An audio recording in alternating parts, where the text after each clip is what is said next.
কেউ থাকবে না। মালাকুল মউত আজরাইলকে পর্যন্ত আল্লাহ কয়, আজরাইল কে জমিনে আর বাকি আছে? মালাকুল মউত আজরাইল কয়, মালিক আসমানের উপরে তুমি, আর আসমানের নিচে তোমার গোলাম আজরাইল। আল্লাহ পাক কয়, আজরাইল তুমি নিজেও মরে যাও।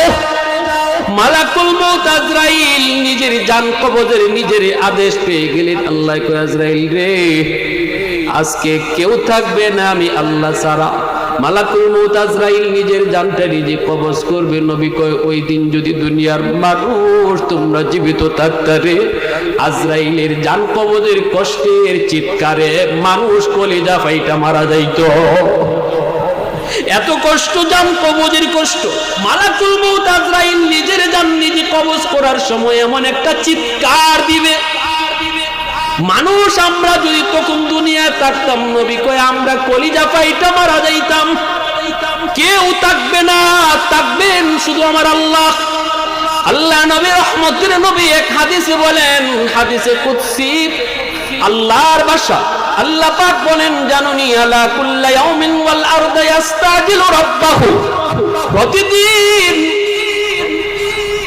জমিন আল্লাহর কাছে আবদার করে, মালিক যেই পরিমাণে গুনাহ জমিনে হয়, আর কত গুনাহ আমি দেখব, আর কত জালেমের পায়ের আওয়াজ আমি শুনবো। জমিন প্রতিনিয়ত আল্লাহর কাছে আবদার করে, মালিক আমি জমিনের উপর দিয়া সুদখোর আর কত হাঁটবে? আল্লাহ আমি জমিনের উপর দিয়ে জিনাখোর আর কত হাঁটবে? ও মালিক আমি জমিনের উপর দিয়া এইরকম ভাবে ঘুষখোর কতদিন হাঁটবে?